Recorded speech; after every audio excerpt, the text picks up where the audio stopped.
Good evening, my name's Gavin Boyter and welcome to my channel.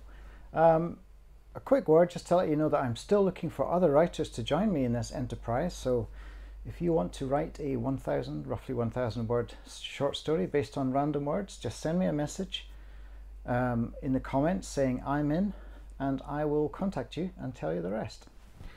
Anyway, for today I have a short story for you, and this is a bit unusual. I decided to give myself a weird little challenge.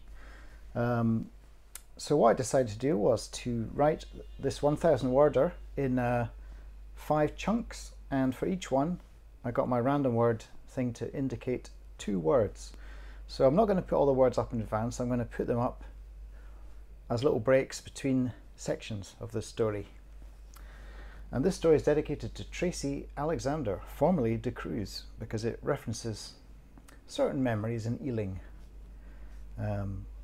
Anyway, hope you enjoy it. It's story number 118, I believe. I think I got the number of the last one wrong. And the story's called I've Got You. At the age of 53, Eddie Braddock finally got himself a nickname, having gone all through childhood, adolescence and his youth without one. He was now officially Eddie the Bachelor, and it sucked. Eddie's friends, with whom he'd met for Friday night drinks in the same East London boozer at least once a month for this last 18 years, christened him thus after he finished the finale of his story about the chin massage. "You did what?" laughed Abdul, an opinion columnist for The Guardian. "Dug in with the old chin." "And she said," Christine prompted, "Chris had her own corporate flower delivery business." "What are you doing, you giant weirdo?" "I guess you didn't fancy the idea of your massive bristly chin poking her in the ribcage," noted Clark, who just exited his first startup, apparently a good thing, for a low 7-figure payout. "I suppose not," Eddie admitted. "My last girlfriend loved it. It's a good solid bit of bone, you see. It really works out those knots." Abdul raised his glass. "Here's to Eddie," he said, "and his amazing chin technique." They clinked and drank. "Eddie the Bachelor," Clark said. They all laughed. And it stuck. When Eddie the Bachelor finally got rid of Mona, his eternally depressed German housemate, he decided to rent out the spare room to budget travellers. His bedroom had a lock, as did the spare room, so he wasn't worried about attracting any especially freaky individuals. As it happened, Ealing proved just a little too far west for most holidaymakers. Most of them wanted their apartment to themselves, rather than having to share with a landlord. Still, Eddie managed to host 8 visitors in that summer of 2022, the last of which, Jennifer, tried his patience to breaking point. She was unconscionably healthy, up at 7 AM for a 10-mile run while he was still nursing his Sunday hangover.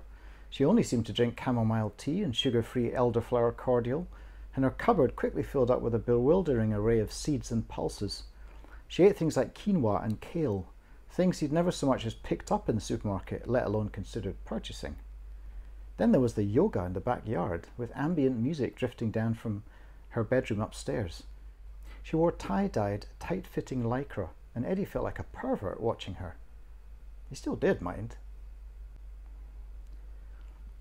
Eddie was 12 minutes from the end of the 9th episode of the latest Netflix smash, Cabron, and right on cue his personal Porlock came home.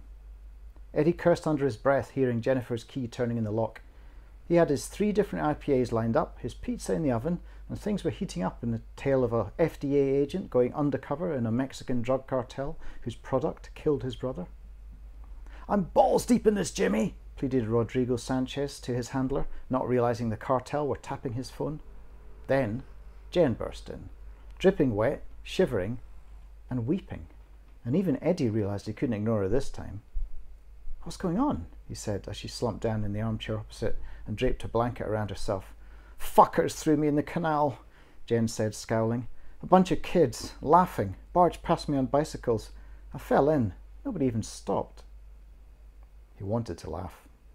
He very definitely couldn't. She looked so forlorn and so furious, and Jen never swore. It revealed another side to her, and something in him stirred. "Bloody hell," he said, wearing his most sincere face. "Fancy a cuppa?" February storms messed up the aerial, static on every channel except 4. Worse still, the cable was down, roadworks. Eddie struggled with an indoor aerial, dangling it at various angles in desperation. Still up! Jen stood, ghost-like, in candy-striped pyjamas. 2 buttons on her top were undone, revealing more of Jen's left breast than she intended. 3 weeks after she arrived, Eddie realised he might never get rid of her. He didn't really mind having her around anymore, anyway. Plus, she'd apparently chosen Eddie's as a bolt hole until a job materialised. So far, none had. "I should go to bed." "You should," she said, doing herself up. "It's 2 a.m. She had a point. He stayed up late after his Friday night pub sessions. Eddie's friends always sent him home with his mind racing. He needed dumb TV to calm down. "I can't figure this out." She sighed. "Gimme." Eddie passed the aerial to Jen, who seemed to have sparkle on her eyelids. Disco makeup? Jen touched the aerial to the radiator. Instantly, the static vanished. Her costume drama shone forth in all its glory. Eddie looked at Jen in wonder. "More to me than meets the eye," she said, curtsying. "Oh, come on, don't be such a killjoy." Eddie had never seen her like this. Jen's eyes were aglow. She was wearing that sparkly blue eyeshadow again. She looked great, he had to admit. Today Jen turned 34. He would always be 20 years her senior. "I am not entering a bloody karaoke contest. It's 2022. "I know," she laughed. "It's retro. Come on, let's duet." As he finally allowed himself to be dragged out of his booth, while Chris, Clark and Abdul applauded and Wolf whistled, Eddie knew he had only had himself to blame. This is what comes of introducing Australia's only teetotal vegan to the joys of 2-for-1 Pornstar martinis. Moments later, she was handing him a microphone and swivelling him round to face a screen upon which blue words appeared as a familiar honking, jingling waltz began. "No, no," he protested, grabbing her flushed, round face with both hands. "Not bloody Sonny and Cher." But she had already begun.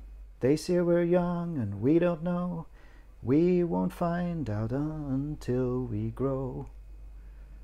The blue words lit up in yellow as Eddie croaked out his part. Fuck it, he thought. Sonny Bono couldn't really sing either.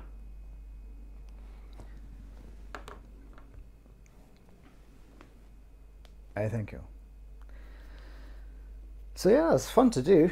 I was determined to not make it 5 completely random 200-word short stories, but somehow have a through line and just let the words lead me. And I'll tell you what, they were a bit of a gift, really. I mean, when I got, not so much Ariel, Handler and Cartel, obviously, made me think of some sort of Netflix show. Ariel and Sparkle, that was easier than I thought it would be.